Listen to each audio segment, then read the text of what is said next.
Just Stop Oil activists have been handed a combined sentence of 21 years for, wait for it, planning a protest. The 5 activists were arrested after planning a protest via Zoom. The founder of JSO, Roger Hallam, was given 5 years. Activists Lucia, Cressy, Louise and Daniel have received 4-year prison sentences. Now, what law did they break? The JSO protesters were convicted of conspiracy to commit public nuisance under Section 78 of the controversial Police Crime Sentencing and Courts Act, which was criticised as a wholesale attack on the right to protest. It carries a maximum 10-year sentence. So the maximum is 10 years. What does our legal system say about other crimes? Average sentence for violent crime equals 1.7 years. Average sentence for the JSO activists equals 4.3 years. Now, as you can see, robbery, drug and violent crime are on average given softer sentences. I'm sorry, but this is truly shocking. But let's take a little look into Christopher Eyre, the judge that handed those sentences to the activists. Deliberately crashing a car into the gates of Downing Street and possessing indecent images of children. A suspended sentence. On-duty police officer having sex in a patrol car with a vulnerable woman who he'd offered to drive home after she was ejected from a nightclub. Suspended sentence. Failures contributing to the spread of a fire in which 2 women died. A £40,000 fine. Charging refugees for legal work despite having been struck off. £2,858 fine. But participating in a Zoom call as part of a successful campaign to stop the UK government licensing new oil and gas, thereby saving many lives, 4 years in prison. But let's not forget this one.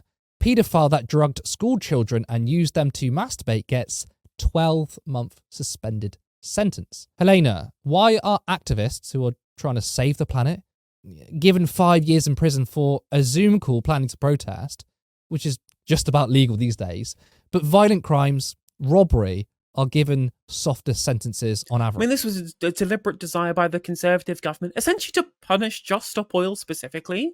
The way that they had worded and given the sentencing guidelines for this very specific crime, the conspiracy to commit public nuisance, which again, the public nuisance offence that they tried to do here was specifically related to things like blocking traffic. So they've essentially concocted this entire criminal offence to pick on one specific group, which is quite a new kind of precedent they've set in terms of the kind of legislation that they'll pass. And of course, the kind of legislation that Labour have said they're not going to be rolling back is quite draconian, incredibly authoritarian. But the sentencing guidelines, I believe, it's up to 10 years that you can get for up to 10 years. The sentencing guidelines for rape are 4 to 19 years. So that's a similar kind of length of sentence they're looking to be handing down here.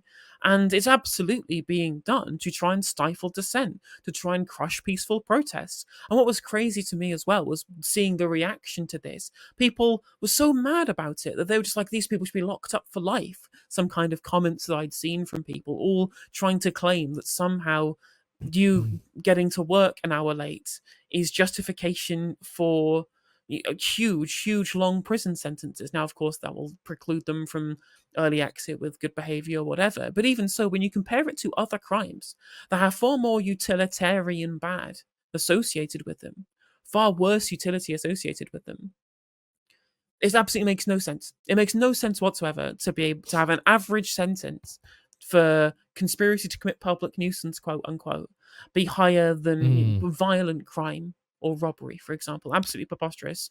I mean, to play devil's advocate here, I mean, they're a public nuisance. They were arrested for conspiring to cause disruption. You know, ambulances can't get to hospitals.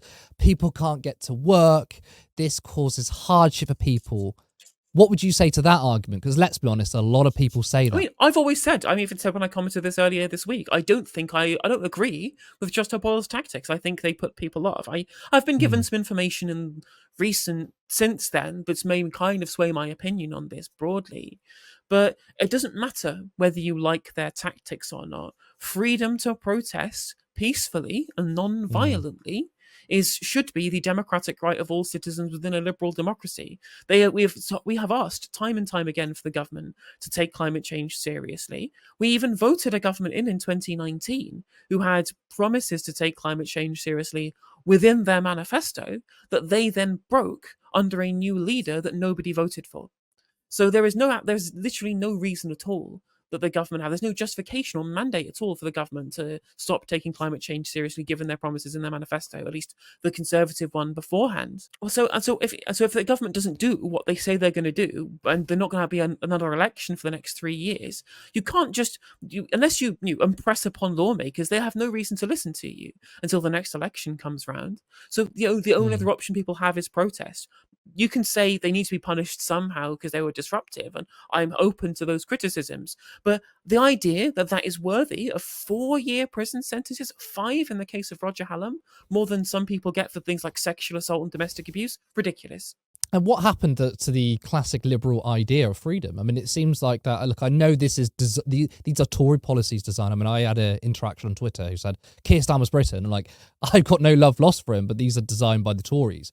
The question is whether it's going to be changed, which, let's be honest, past statements from Keir Starmer doesn't sound like he's going to do much. I want to talk about him in a second, but the classic liberal idea of freedom. I mean, let's go back to all the way back to, I think, JFK, who said those who make peaceful protest harder, violent revolution is inevitable in a way. And we seem to have lost that, don't you think? I mean, yes, I know we expect the right-wing pundits to want to clamp down on this. They've always been authoritarian. But, I mean, I feel like I'm even seeing so-called centrists or so-called liberals who aren't speaking up enough about our freedom to protest. Well, absolutely. The problem with conservatism, though, is they don't actually believe in liberty at all. That's always been a cope from their end. What they actually believe in is an in-group that the law should protect and not bind, and an out-group that the law should bind but not protect. That has been the central theme of conservative ideology since its inception, for generations and centuries at this point. And of course, when they believe in liberty, they believe in it for themselves. They don't believe in it for people crossing the channel or people protesting things that have been abandoned by the state, or indeed for minorities that they don't like from having access to things that they don't want them to because they disagree with it. The liberty has only been something that they desire for themselves. And in the same things with regards to how they talk about free speech. They've actually never really cared about free speech in terms of like a blanket support of it. Where was their silence, for example, on things like free speech, quote unquote, when people were being carted away for holding up blank signs protesting the coronation of the king? They don't believe in liberty. They never have believed in liberty. It's always been an absolute cope. And really and truly, what they do believe is in personal freedom for themselves, and taking away the freedoms of outgroup that they perceive to not be in the national interest. So I want to talk about Keir Starmer here, because when some of the protest laws were brought in, I think it might be the crime sentencing bill, and people asked Keir Starmer when he was leader of the opposition, or when he was in opposition at the time, they said, are you going to scrap these protest laws, anti-protest laws? And he said, well, we're going to let them bed in, right? I think we know Keir Starmer's authoritarian tendencies, right? However, at the same time, quite surprisingly, he has announced that thousands of people in prison are going to be released. I think a welcome move, because we're going to assume that these are non-violent criminals. We don't know. I don't know the specifics on it. But at the same time, I find it hard to believe that Keir Starmer is going to radically change our protest laws. That's a bit of a contradiction. What do you think? Do you think Starmer will actually change these laws? Do you think he's going to keep them in? Because let's be honest, his persona is quite authoritarian. Since he became Labour leader, or shortly afterwards, he seemed very strong against climate activists. Actually, he seemed more angry about climate activists than a bloody genocide, right? But again, I point to the fact that he has said that the government will release thousands of people from prison. So, and what do you think? I want to know, do you think he's going to change his policies on this, and if he doesn't, where does this contradiction come from? Well, I think the reason why, I don't think it's necessarily a contradiction, because of course the person who was put into the role that decided that we should be letting people out of prison early due to our prison overcrowding is a technocrat that they've appointed through the Lords, James Timpson, right? This isn't somebody who's a Labour Party Yeah. politician. This is somebody who they've been able to subcontract out decision making to without a party political affiliation to it. So if people get mad about it, they can say, well, it's not our policy. We appointed an expert who's not affiliated to our party to decide what we should be doing through a position in the Lords, and they said this is what we should do, and we followed their expert advice, for example. This has been a way of trying to subcontract out things that the government should or shouldn't be doing to people to be able to absolve themselves of democratic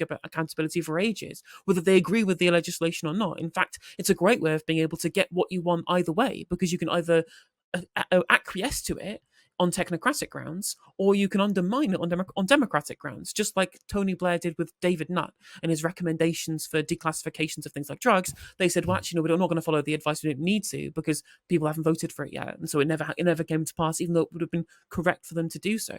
Whereas when you look at, for example, how they want themselves to be perceived by the public, it's clear that they want to be perceived as more authoritarian on justice policy. It's clear that that's what they do want to see. And of course, that's where most of the population in this country lie. The broad kind of consensus on justice policy is they do like authoritarian justice policy. I don't. Most of my mates on the left don't. I don't think you do either, Curtis. But really and truly, this is something that the Labour Party have decided they have to acquiesce to try and win an election, because there's not going to be enough people who can appeal to on more kind of lenient grounds. When not only that, like Keir Starmer also has a history of being draconian. This is the same guy, of course, we all know about his meetings with Washington, the papers from them being destroyed about Julian Assange, and also somebody whose sentencing guidelines during the 2011 riots we were talking about before managed to get a Portuguese guy deported for stealing a scoop of ice cream. This isn't a guy who's necessarily always acted with the milk of human kindness in his heart, has he?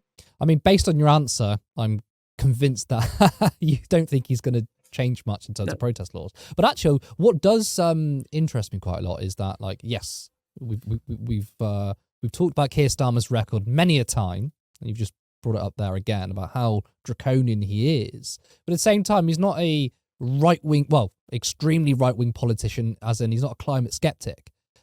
He does believe that climate change is man-made. And I would have thought, even for a so-called centrist, I personally think centre-right, but let's just say centrist politician, that they at least are wax lyrical about taking climate change seriously. I mean, he's even got Ed Miliband, who, yes, all right, is to the left of Keir Starmer, attacking the Greens on their climate policy.